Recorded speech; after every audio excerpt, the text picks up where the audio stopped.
Rien n'est plus douloureux que de sentir qu'il y a quelque chose de caché au sein même de sa propre famille. Un poids silencieux qui n'a pas besoin de mots, mais qui se révèle dans des regards qui se détournent, dans des commentaires subtils ou dans l'absence d'enthousiasme face à nos réalisations. C'est un silence qui n'est pas synonyme de paix, mais d'ombre. La jalousie, lorsqu'elle naît dans le cœur d'un parent, est encore plus douloureuse que celle des étrangers, car elle blesse là où l'on s'attendait à être accueilli. Carl Jung disait que chaque être humain porte en lui l'ombre, la somme de tout ce qu'il n'accepte pas en lui-même et qu'il projette donc sur les autres. La jalousie est l'une des manifestations les plus intenses de l'ombre. Quand quelqu'un ne supporte pas de reconnaître ses propres limites, ses échecs ou ses désirs non réalisés, il projette cette frustration sur ses proches. Et au sein de la famille, cette projection trouve un terrain fertile, car la proximité crée des miroirs inévitables. Frères, cousins, enfants ou même parents deviennent le reflet de ce que l'autre aimerait être, mais ne peut pas être. La vie familiale devrait être un espace de confiance, d'union et de soutien. Cependant, la réalité montre souvent le contraire. Rivalité, comparaison, ressentiment et disputes voilées s'installent dans la vie commune, transformant les liens du sang en chaînes invisibles. La jalousie au sein de la famille est comme un poison lent. Elle ne détruit pas immédiatement, mais ronge peu à peu l'harmonie et la paix intérieure. Avec l'âge, cette perception devient plus claire. L'expérience de la vie, les décennies d'observation et les innombrables rencontres et désaccords donnent au regard une clarté qui n'existait pas auparavant. Le vieillard apprend à distinguer la joie véritable de la joie forcée, la parole sincère de la parole masquée. Si dans la jeunesse, la naïveté protège encore, dans la maturité, la sensibilité s'aiguise.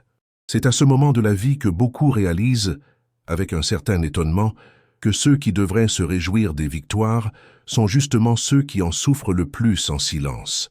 La jalousie n'a pas besoin de crier pour se faire sentir.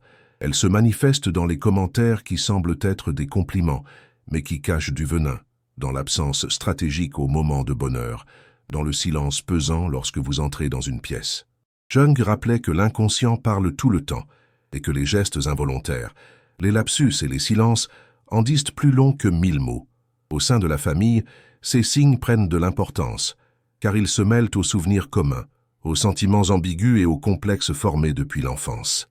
La question inévitable se pose: comment percevoir quand un parent nourrit du ressentiment et de la jalousie dissimulés sous le silence? Comment interpréter ces signes sans sombrer dans la paranoïa, mais aussi sans se faire d'illusions? Il ne s'agit pas de vivre en se méfiant de tout le monde, mais d'ouvrir les yeux pour comprendre que, tout comme il existe un amour sincère, il existe aussi une ombre qui tente de corrompre cet amour. Plus important encore, comment protéger son âme face à cela? La jalousie d'un parent ne doit pas devenir une prison pour celui qui la reçoit. Reconnaître les signes n'est que la première étape. Le véritable défi consiste à rester serein, à fixer des limites et à ne pas laisser le poison de l'autre nourrir sa propre vie intérieure. Contrairement à la colère ou à l'hostilité ouverte, la jalousie se manifeste rarement par des mots directs. Au contraire, elle préfère le silence, les gestes contenus, le déguisement. Souvent, c'est dans le regard qu'elle ne parvient pas à cacher le poids de la comparaison, le malaise face au bonheur des autres. Il n'est pas nécessaire que quelqu'un dise « je suis envieux » pour que ce sentiment soit perçu. Le corps parle, les yeux trahissent et le silence révèle. Combien de fois, en partageant une réussite, l'attente naturelle serait-elle de recevoir un sourire chaleureux, une étreinte sincère, un mot d'encouragement? Mais au lieu de cela, on trouve un regard froid, un sourire forcé, un regard sans éclat. C'est comme si la joie de l'autre ne pouvait pas traverser la barrière invisible érigée par celui qui en vit. Cette barrière est l'ombre elle-même, comme le décrivait Jung. Pour Jung, l'ombre est le côté caché de la personnalité, ce que la personne rejette en elle-même et préfère cacher. Cependant, ce qui est refoulé ne disparaît pas, il trouve une autre façon d'émerger. Dans le cas de l'envie, le regard devient le vecteur de la projection. Le parent voit dans la réussite de l'autre exactement ce qu'il ne supporte pas de reconnaître dans sa propre vie, les rêves qu'il n'a pas réalisés, les opportunités qu'il a manquées, les talents qu'il n'a pas cultivés. Ainsi, chacune de ces victoires devient pour lui un miroir douloureux de ses propres limites. Le regard envieux a ses propres caractéristiques. Il n'est pas seulement indifférent, il porte une densité qui en devient presque palpable. Souvent, c'est un regard qui se détourne trop vite, comme s'il ne pouvait supporter la scène de joie. D'autres fois, il s'attarde trop longtemps, avec une intensité qui met mal à l'aise. Ce n'est pas le regard de celui qui contemple avec admiration, mais de celui qui mesure, compare et juge en silence. C'est un regard qui pèse, comme s'il drainait l'énergie du moment. Un exemple simple permet d'illustrer cela. Imaginez que vous annonciez une réussite attendue. L'achat d'une maison, le diplôme d'un enfant, une nouvelle étape professionnelle. La plupart de vos proches réagissent avec enthousiasme, vous demandent des détails, célèbrent avec vous. Mais l'un d'entre eux reste silencieux, le visage impassible, et lorsqu'il finit par parler, il se contente de dire « Ah, c'est bien », sans émotion. Son regard, cependant, avait déjà tout révélé, l'absence de joie sincère. À cet instant, vous comprenez que cette réussite qui est pour vous un motif de réjouissance est pour lui un motif de gêne. Jung disait que l'inconscient s'exprime de manière involontaire, s'échappant à travers les interstices de la conscience. C'est pourquoi le regard envieux est si révélateur. Il apparaît avant que la personne ait le temps de contrôler ou de masquer sa réaction. La bouche peut sourire, mais les yeux restent froids. Les mots peuvent être élogieux, mais l'expression corporelle trahit le manque de sincérité. L'inconscient ne sait pas mentir complètement. Apprendre à lire ces signaux non-verbaux est l'une des premières étapes pour identifier l'envie silencieuse. Il ne s'agit pas de paranoïa ou de voir des ennemis partout, mais de développer sa sensibilité. Le regard est le miroir de l'âme, et lorsqu'il ne vibre pas de joie, quelque chose ne va pas. Plus que de percevoir l'autre, cette observation nous apprend sur nous-mêmes. Reconnaître la jalousie dans le regard d'un proche, c'est aussi comprendre que souvent, il ne s'agit pas de quelque chose de personnel, mais d'un reflet des douleurs et des frustrations que l'autre porte en lui. Cela n'atténue pas le poids de vivre avec ce regard, mais cela aide à ne pas se laisser emprisonner par lui. L'important est de ne pas s'attendre à ce que tout le monde vibre avec vos réalisations, car certains n'y parviennent tout simplement pas. La leçon est claire. Les yeux parlent, même lorsque la bouche se tait. Dans la famille, où les liens sont intenses et chargés d'histoire, le regard peut être un terrain de révélation de l'ombre.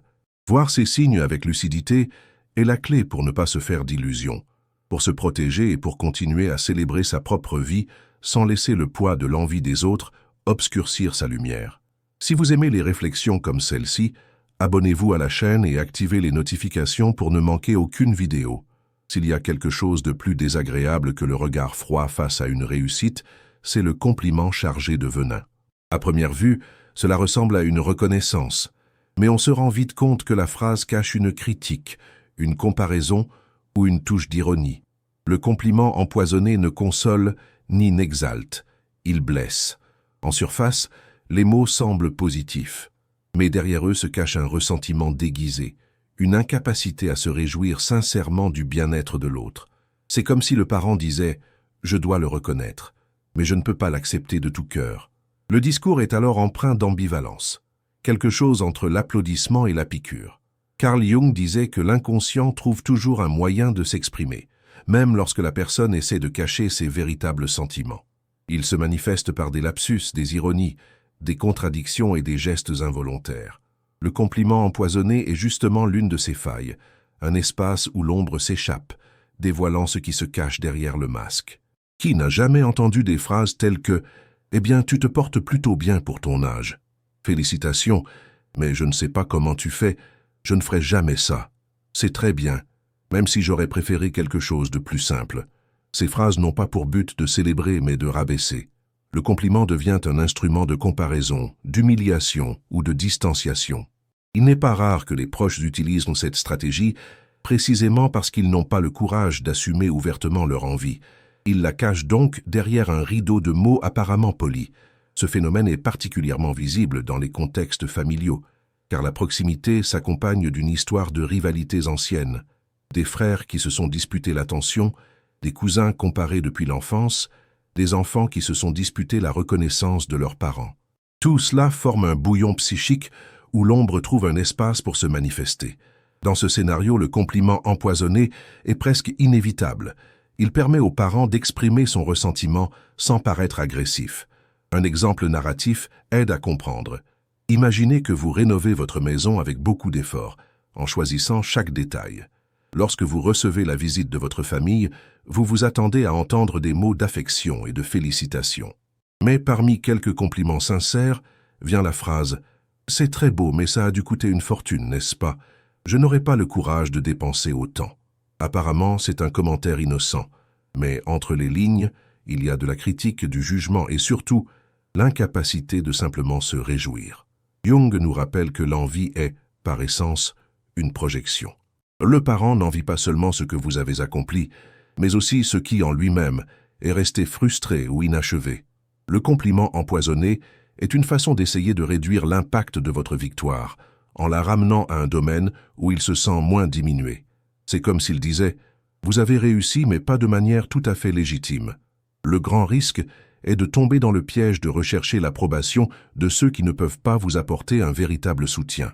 Lorsque vous entendez un compliment empoisonné, la tendance naturelle est de se justifier, d'expliquer, de prouver que votre réussite est valable. Mais cela ne fait qu'alimenter le cycle. Ceux qui font des compliments empoisonnés ne sont pas disposés à reconnaître la réalité. Ils ne font que projeter leur malaise. La leçon est donc claire, apprendre à identifier l'ambivalence. Lorsque le compliment comporte une pointe de critique, c'est le signe qu'il y a une ombre derrière. Il n'est pas nécessaire de répondre avec agressivité, ni même avec des explications. Le mieux est de ne pas laisser le poison contaminer votre cœur. Acceptez la phrase avec sérénité et comprenez qu'elle en dit plus long sur la personne qui l'a prononcée que sur vous. Dans la vie adulte, la sagesse consiste à reconnaître ces signes sans perdre sa paix intérieure. Il faut accepter que tous les applaudissements ne sont pas sincères, que toutes les reconnaissances ne sont pas vraies. Mais il faut aussi comprendre que derrière le compliment empoisonné se cache une souffrance cachée, la souffrance de ceux qui ne parviennent pas à gérer leur propre ombre. Et votre meilleure protection est justement de ne pas laisser cette ombre s'installer en vous. La jalousie ne se manifeste pas toujours par des attaques directes, des regards lourds ou des compliments empoisonnés. Souvent, elle se révèle de manière encore plus claire, par son absence. Certains proches, face aux réussites de quelqu'un, préfèrent tout simplement disparaître. Ils ne participent pas, ne célèbrent pas, ne partagent pas. C'est comme si la joie de l'autre était un miroir trop douloureux à supporter. Carl Jung expliquait que l'ombre est ce que nous rejetons en nous-mêmes, et qui, parce qu'elle n'est pas intégrée, finit par devenir une force réprimée.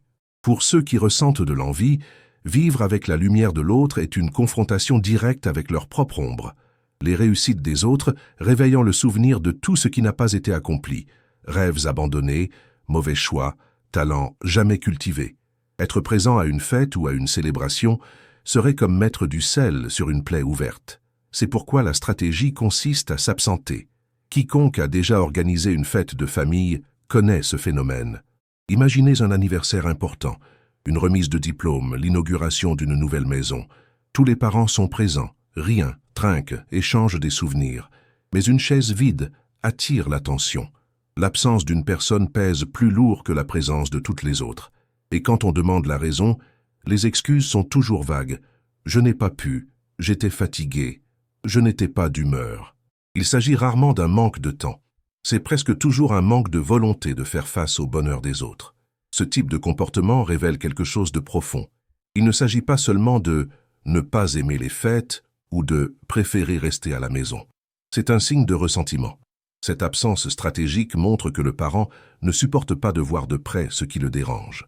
En s'éloignant, il essaie de se protéger, mais il envoie aussi un message silencieux « Je ne peux pas partager ta joie ». C'est un refus, et ce refus porte en lui un poids émotionnel. Jung disait que l'inconscient collectif de la famille recèle des tensions qui traversent les générations. Souvent, l'absence dans les moments de joie n'est pas seulement individuelle, mais répète d'anciens schémas. Des parents qui en voulaient à leurs enfants de réussir, des frères et sœurs qui se faisaient concurrence depuis l'enfance, des rivalités jamais résolues. Tout cela s'accumule, et chaque fête devient une scène invisible pour cette dynamique. La chaise vide est le symbole de cette ombre collective qui insiste pour se manifester. Le plus douloureux est que l'absence ne se limite pas aux grands événements. Elle apparaît également dans les petits gestes du quotidien. Le parent envieux peut ne pas appeler pour féliciter, ne pas envoyer de messages d'encouragement, ne pas être présent lors des moments de réussite. Le silence et la distance en disent plus long que n'importe quel mot. Et ceux qui ressentent ce manque comprennent, même sans explication, qu'il y a quelque chose derrière. Il est important de comprendre que cette absence n'est pas nécessairement une attaque directe. Souvent, elle naît de la souffrance intérieure de la personne envieuse elle-même. Être proche de la joie des autres la fait se sentir inférieure, incomplète, déçue par ses propres attentes. Ainsi, fuir devient le moyen le plus facile de gérer la douleur. Mais même ainsi, pour ceux qui sont la cible de cette absence, l'impact est réel. La leçon est claire. L'absence stratégique peut être un signe de ressentiment profond. Il est essentiel de la reconnaître pour ne pas se bercer d'illusions. Il ne faut pas insister pour exiger la présence de ceux qui ne peuvent pas la donner, car cela ne fait que renforcer le cycle de frustration. Ce qu'il faut cultiver, c'est la clarté, comprendre que l'autre s'éloigne parce qu'il ne supporte pas de faire face à sa propre ombre. À maturité, apprendre à gérer ce type d'absence est une forme de protection émotionnelle. Au lieu de se laisser blesser par la chaise vide, il est possible de se concentrer sur ceux qui sont présents, ceux qui célèbrent vraiment. Après tout, comme le rappelait Jung, l'être humain ne trouve la liberté que lorsqu'il cesse d'attendre que tout le monde le comprenne ou l'approuve. L'amour véritable se révèle dans une présence sincère et non dans une présence forcée, et reconnaître cela libère l'âme de toute attente inutile. La jalousie se manifeste rarement de manière directe. Elle se cache souvent derrière un masque apparemment innocent. La comparaison. Entre frères et sœurs, enfants, neveux ou même entre générations, cette habitude de mesurer les vies comme s'il s'agissait de compétition révèle un profond ressentiment. Le mécanisme est toujours le même. Au lieu de célébrer ce que l'autre a accompli, on met sa victoire en parallèle avec son propre échec, et c'est là que naît le poison. Carl Jung affirmait que de nombreux complexes familiaux se forment précisément dans ce domaine des comparaisons. L'enfant qui a grandi en entendant que son frère est plus intelligent, sa cousine est plus jolie ou son voisin est plus travailleur, porte ces marques invisibles jusqu'à l'âge adulte. Elles se transforment en blessures psychiques qui peuvent rester latentes pendant des années. Mais il suffit d'un nouveau succès de l'autre pour que l'ancienne rivalité se réveille, ramenant des sentiments d'infériorité, de jalousie et de ressentiment. Les phrases typiques de ce scénario sont bien connues. « Ton frère a réussi cela, pourquoi pas toi ? À ton âge, j'avais déjà beaucoup plus. Un tel a moins étudié et il est meilleur que toi. » Ces comparaisons, prononcées sur un ton apparemment désinvolte, sont chargées d'une hostilité voilée. Elles n'encouragent pas, ne guident pas, elles ne font que rabaisser. Derrière elles, la jalousie trouve un moyen de se manifester sans montrer son vrai visage. Dans la pratique, la comparaison agit comme un poison, car elle transforme les relations en disputes. Au lieu de l'union, c'est la compétition qui apparaît. La logique n'est plus « nous sommes une famille », mais « qui vaut le plus ». L'ombre décrite par Jung trouve dans ces moments-là une scène parfaite. Ce que la personne ne peut accepter en elle-même, l'échec, la stagnation, le manque de courage, est projeté sur l'autre, qui devient la cible de critiques déguisées. Un exemple narratif aide à comprendre. Imaginez deux frères adultes. L'un d'eux, après des années d'efforts, atteint une stabilité financière. L'autre, prisonnier de choix différents, n'y parvient pas. Au lieu de reconnaître l'effort et de se réjouir de cette réussite, il recourt à des comparaisons. « J'aurais pu avoir tout cela aussi, mais j'ai préféré vivre autrement. » Ou encore, « À ton âge, j'avais déjà beaucoup plus d'expérience. » Ces propos n'expriment pas d'admiration, mais une tentative de minimiser la valeur du succès de l'autre afin de préserver sa propre estime de soi. Jung considérait cette dynamique comme une forme de défense inconsciente. La personne qui compare essaie en fait de se protéger de la douleur qu'elle ressent lorsqu'elle affronte son ombre. Si elle admettait ouvertement que l'autre a progressé là où elle s'est arrêtée, elle devrait confronter ses propres choix. Comme elle ne supporte pas cette confrontation, elle choisit de tout transformer en dispute. La comparaison est donc un mécanisme d'évasion, mais qui blesse profondément ceux qui en sont la cible. Il est important de comprendre que la comparaison constante n'a pas de fin. Ceux qui vivent selon ce modèle trouveront toujours quelque chose à mesurer. Les réalisations, l'âge, les enfants, l'apparence, le statut. Même face à des situations incomparables, l'esprit envahi par l'envie crée des parallèles forcés. En effet, la comparaison n'est pas objective. Elle est l'expression d'un ressentiment. La leçon à tirer ici est claire. Reconnaître que la comparaison constante est un symptôme d'envie cachée. Il ne s'agit pas d'une façon de parler, mais d'une stratégie inconsciente visant à rabaisser l'autre pour soulager sa propre douleur. Et plus tôt on perçoit ce schéma, plus il est facile de se protéger. Se protéger, dans ce cas, signifie ne pas entrer dans le jeu de la comparaison. Quand quelqu'un dit « un tel a obtenu plus que toi », la réponse mature n'est pas de contester, mais de s'éloigner du piège, parce que la vie n'est pas une course et que chaque parcours a sa valeur unique. L'ombre tentera toujours de transformer la coexistence en compétition, mais la conscience peut choisir de ne pas alimenter ce cycle. Ainsi, en identifiant la comparaison comme un signe d'envie silencieuse, on ouvre un espace de liberté. Il n'est pas nécessaire de convaincre, de prouver ou de contester. Il suffit de voir le poison derrière les mots et de refuser de l'ingérer. Comme le rappelait Jung, ce que nous acceptons en nous n'a plus besoin d'être projeté sur l'autre. Reconnaître ce mécanisme, c'est protéger l'âme de la corrosion des rivalités familiales. La jalousie ne se limite pas à obscurcir les moments de joie, ni à jeter une ombre sur les victoires. Son côté le plus cruel se révèle lorsqu'elle se transforme en plaisir secret face à la douleur d'autrui. Pour beaucoup, ce plaisir est imperceptible, caché derrière des gestes d'apparente solidarité. Mais il suffit d'observer attentivement pour le remarquer. Au fond des yeux, dans le ton de la voix, il y a une satisfaction dissimulée lorsque la vie de l'autre trébuche. Carl Jung disait que l'ombre ne choisit pas seulement les rêves refoulés pour se manifester. Elle apparaît également dans les réactions involontaires qui échappent au contrôle. Un sourire contenu face à la difficulté de quelqu'un, un commentaire déplacé au milieu d'une consolation, un air de soulagement lorsque l'autre échoue, tout cela trahit la présence de l'envie. Dans ces moments-là, l'ombre parle plus fort que le masque social. Le parent envieux peut même s'approcher avec des mots de soutien. « Je suis désolé pour ce qui s'est passé. Quel dommage que les choses n'aient pas marché. Tu mérites mieux. » Mais ces phrases s'accompagnent presque toujours d'un détail révélateur, une lueur dans les yeux qui ne correspond pas à la tristesse affichée, ou une phrase lâchée qui détruit toute apparence d'empathie. Quelque chose comme « Je m'attendais à ce que cela arrive. De cette façon, cela ne pouvait pas marcher. » Ce sont de petites piques qui révèlent un plaisir caché, comme si l'échec de l'autre était un baume pour soulager sa propre frustration. Ce plaisir dans la chute a des racines profondes. La réussite de l'autre fait se sentir diminué à celui qui est envieux. Les difficultés des autres, en revanche, égalisent le terrain. S'il échoue aussi, alors je ne suis pas le seul. Il y a un soulagement psychologique, presque une compensation. La souffrance de l'autre atténue sa propre douleur de ne pas avoir réussi davantage. Jung décrivait ce mécanisme comme une projection. Au lieu de gérer son fardeau intérieur, la personne projette son ombre sur l'autre, trouvant un soulagement lorsque la vie confirme, d'une manière ou d'une autre, ses prédictions d'échec. Un exemple narratif aide à concrétiser cela. Imaginez quelqu'un qui perd son emploi après des années de dévouement. En partageant la nouvelle avec sa famille, il reçoit des messages de solidarité. Mais un parent en particulier, tout en faisant preuve de compassion, laisse échapper « Oui, je pensais déjà que cette entreprise n'avait pas d'avenir, tu aurais dû m'écouter. » Cette remarque n'apporte pas de réconfort, mais un jugement, une satisfaction déguisée. Au fond, ce n'est pas de l'empathie, mais l'ombre qui profite de l'occasion pour montrer que l'autre n'est pas aussi invincible qu'il le semblait.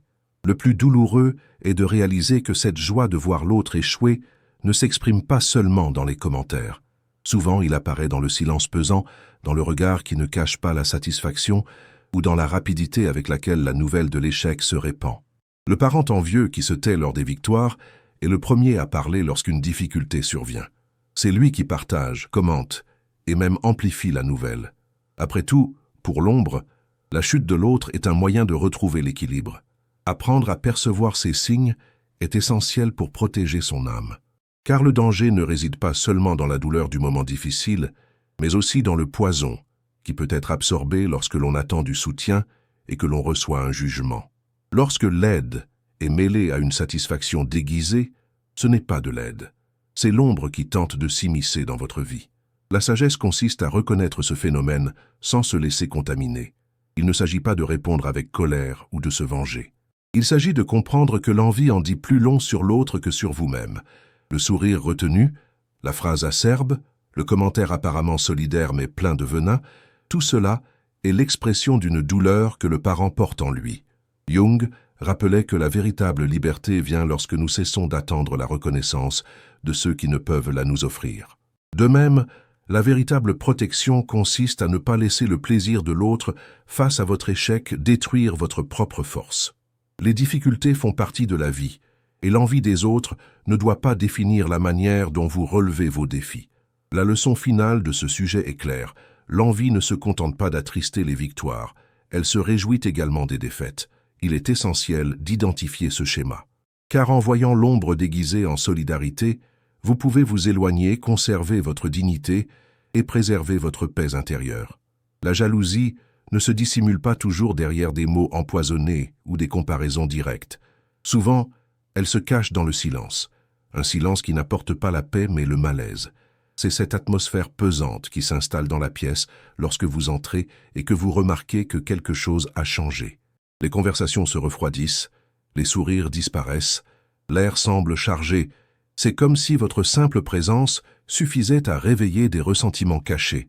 Carl Jung disait que l'inconscient collectif de la famille conserve des souvenirs, des tensions et des blessures qui traversent les générations. Même quand on ne parle pas, l'ombre se manifeste. Et le silence pesant est justement cette voix non dite, ce qui ne s'exprime pas en mots, mais qui imprègne l'espace. Au sein d'une famille, où l'histoire est partagée et les rivalités anciennes, ce silence peut être encore plus fort. Imaginez une réunion de famille autour de la table. Tout le monde discute, échange des souvenirs, rit ensemble. Soudain, quelqu'un arrive. Le changement est immédiat. Les voix s'atténuent, le ton des conversations change, et même les rires deviennent retenus. Personne ne dit rien ouvertement, mais tout le monde sent que quelque chose s'est passé. C'est ce silence qui pèse, l'ombre se manifestant sans qu'un seul mot ne soit nécessaire. Le plus douloureux, c'est que souvent, ce silence vient précisément de ceux qui devraient exprimer leur affection. Des parents qui ne parviennent pas à se réjouir pleinement des victoires d'un enfant, des frères et sœurs qui nourrissent de vieilles rivalités, des oncles ou cousins qui se sentent laissés pour compte. Lorsque ces tensions ne sont pas résolues, elles s'accumulent dans l'inconscient collectif de la famille et apparaissent dans des situations quotidiennes, en particulier lors de réunions et de célébrations. Jung expliquait que l'ombre n'est pas seulement individuelle, mais aussi collective.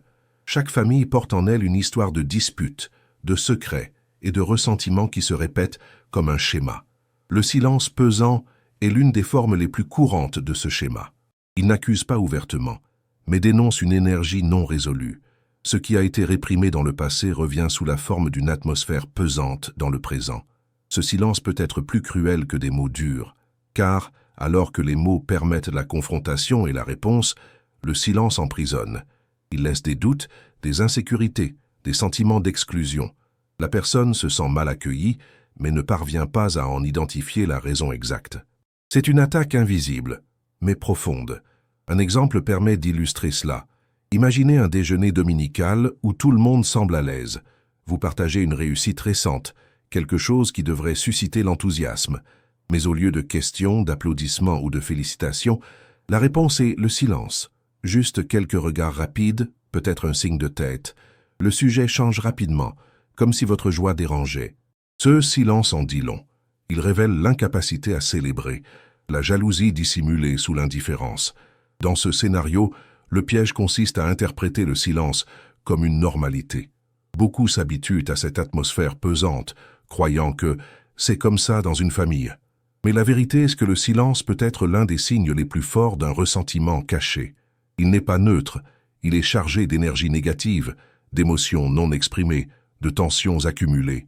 Comprendre cela est essentiel pour protéger son âme. Il n'est pas nécessaire de confronter chaque silence, ni de transformer toutes les réunions en débat. La sagesse consiste à reconnaître ce que signifie ce silence et à ne pas le laisser détruire votre confiance intérieure. Après tout, comme le rappelait Jung, ce qui ne devient pas conscient revient comme destin. Si l'envie silencieuse n'est pas reconnue, elle continue d'agir, rongeant les liens et l'esprit de ceux qui ne s'en rendent pas compte.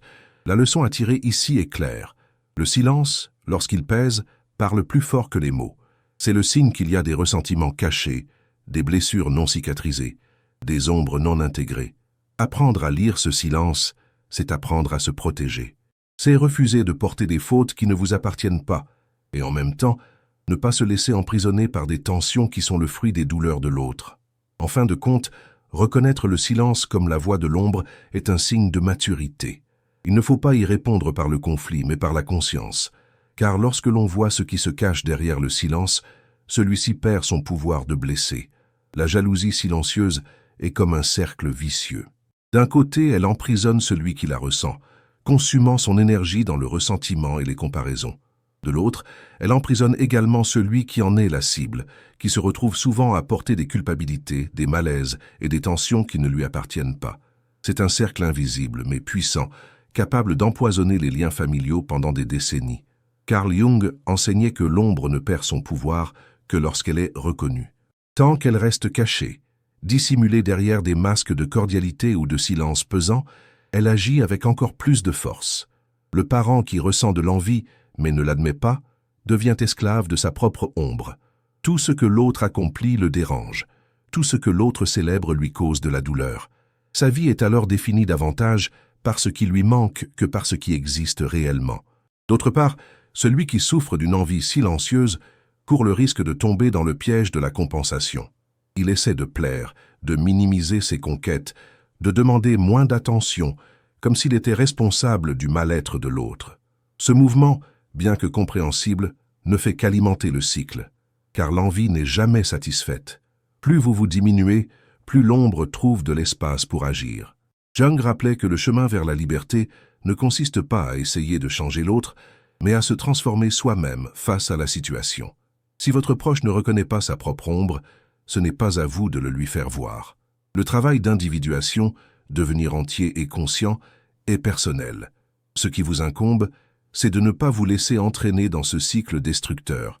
Rester serein est la première étape. Face à des regards froids, des compliments empoisonnés ou des silences pesants, la tentation est de réagir, confronter, exiger des explications, réclamer de l'amour ou de la reconnaissance. Mais cette confrontation donne rarement des résultats, car la personne envieuse n'est pas prête à admettre ce qu'elle ressent. Le plus sage est de rester calme, en réalisant que cela en dit plus long sur elle que sur vous. Établir des limites est la deuxième étape. Il ne s'agit pas de couper brusquement les relations, mais d'apprendre à ne pas s'exposer plus que nécessaire. Si, lorsque vous partagez vos réussites, vous recevez toujours du silence ou du venin, choisissez avec prudence ce que vous partagez et avec qui. Limitez l'espace dont dispose l'autre pour empoisonner votre vie. Ce n'est pas de l'égoïsme, mais de l'instinct de conservation. La troisième étape consiste à ne pas alimenter les disputes. La jalousie se renforce lorsqu'elle rencontre la concurrence. Lorsque vous répondez à une comparaison par une autre comparaison, ou que vous essayez de prouver votre valeur à ceux qui ne la reconnaissent pas, vous entrez dans le même jeu de l'ombre. La véritable liberté consiste à sortir du jeu, à ne pas accepter la logique de la dispute. La vie n'est pas une course, et chaque destin est unique. Un exemple simple aide à visualiser cela. Imaginez qu'un parent réagisse toujours par des critiques déguisées à vos réussites. Vous pouvez choisir deux voies. La première consiste à essayer de le convaincre, d'expliquer, de justifier, mais cela ne fait que renforcer son ressentiment. La seconde consiste à sourire sereinement, à ne pas laisser de place au poison et à aller de l'avant. En choisissant cette seconde voie, vous vous libérez. Car vous ne contrôlez pas ce qu'il ressent, mais vous contrôlez ce que vous laissez entrer dans votre âme. Jung disait « Personne ne devient éclairé en imaginant des figures de lumière, mais en prenant conscience de l'obscurité. L'envieux qui ne regarde pas son ombre restera prisonnier du cycle de la comparaison et du ressentiment. Mais vous n'avez pas besoin d'être entraîné dans cet abîme. En reconnaissant le mécanisme, vous pouvez choisir de vous protéger et de vivre en paix. La leçon finale est claire. La véritable liberté ne consiste pas à changer l'autre, mais à protéger son propre esprit de la contamination de l'envie. Il ne s'agit pas de froideur, mais de conscience. Il s'agit de comprendre que chacun doit gérer ses propres ombres, et que le plus beau cadeau que vous puissiez vous offrir est de ne pas laisser la douleur de l'autre devenir une prison pour votre âme. Ainsi, le cycle de l'ombre peut continuer pour ceux qui ne le reconnaissent pas, mais pour vous, il prend fin. Et cette fin ne s'accompagne pas de disputes, mais de clarté. La clarté que votre vie est trop précieuse pour être définie par le ressentiment des autres. Nous arrivons à la fin d'un chemin qui a parcouru 7 signes de l'envie silencieuse au sein de la famille. Nous avons vu comment elle se manifeste dans le regard qui pèse, incapable de soutenir la joie de l'autre, dans le compliment empoisonné, qui semble être une reconnaissance, mais qui cache du venin, dans l'absence stratégique, qui révèle le ressentiment face aux victoires, dans la comparaison constante qui transforme la vie en dispute, dans le plaisir dissimulé face à la chute qui blesse plus que l'échec lui-même, dans le silence pesant qui dénonce des tensions non dites, et enfin, dans le cycle de l'ombre qui emprisonne autant celui qui ressent que celui qui souffre. Ces 7 signes montrent que l'envie n'est pas seulement un sentiment passager, mais une force psychique profonde qui agit silencieusement et peut corroder les relations tout au long d'une vie. Jung rappelait que l'ombre porte exactement ce que nous ne pouvons pas admettre en nous-mêmes. Et lorsque l'ombre n'est pas reconnue, elle trouve toujours un moyen de s'exprimer, par des gestes, des silences, des commentaires, des absences. Le message central est clair. L'envie silencieuse est l'ombre qui agit au sein de la famille. Et la voir sans illusion est le plus grand acte de protection. Il ne s'agit pas de condamner les autres, ni de vivre dans la méfiance. Il s'agit d'ouvrir les yeux pour se rendre compte que, tout comme il existe un amour véritable, il existe aussi un ressentiment caché. Nier cette réalité ne fait que renforcer l'ombre. La reconnaître, c'est faire un pas vers la liberté. Jung disait « Ce qui ne devient pas conscient revient comme destin ». Cette phrase résume le danger de l'envie non reconnue. Si le parent envieux ne regarde pas son ombre en face, il sera condamné à répéter ses ressentiments et ses comparaisons, entraînant avec lui ses liens les plus proches. Mais pour vous qui voyez clair, le destin peut être autre. La conscience est l'antidote qui empêche l'envie de se transformer en prison. Il est important de le souligner. Identifier l'envie ne signifie pas vivre dans la peur. L'objectif n'est pas de créer de la méfiance dans chaque regard ou de la suspicion dans chaque silence, mais de vivre avec clarté. Une âme mûre n'a pas besoin de l'approbation de tous. Elle a besoin de sérénité pour ne pas se laisser blesser et de dignité pour rester ferme, même lorsque les liens familiaux sont assombris. Se protéger de l'envie cachée ne signifie pas se fermer à l'amour, mais discerner entre ce qui est authentique et ce qui est contaminé. C'est apprécier ceux qui célèbrent à vos côtés de manière sincère et ne pas gaspiller votre énergie à essayer d'obtenir la reconnaissance de ceux qui ne peuvent vous l'offrir. C'est apprendre que l'envie en dit plus long sur celui qui envie que sur celui qui est envié. Le message final est le suivant. Reconnaître l'envie cachée, c'est s'en libérer, sans rancœur, seulement avec conscience, car la rancœur emprisonne, mais la conscience libère. Quand on comprend que l'ombre existera toujours, mais qu'elle n'a pas à régir votre vie, on ouvre la voie à une maturité sereine. Le véritable triomphe ne consiste pas à faire applaudir tout le monde, mais à vivre de telle sorte que son âme reste intègre, libre de la contamination de l'envie des autres. Ainsi le cycle se termine non pas par la victoire sur l'autre, mais par la victoire sur soi-même. La dignité de ceux qui choisissent la clarté plutôt que l'illusion, la paix plutôt que la dispute, la sérénité plutôt que l'approbation. C'est cette conscience qui protège. C'est cet héritage qui demeure. Si cette réflexion vous a plu, aimez la vidéo, abonnez-vous à la chaîne et activez les notifications pour recevoir d'autres réflexions comme celle-ci. Ainsi, vous ne manquerez aucun nouveau contenu. Portez-vous bien et à bientôt.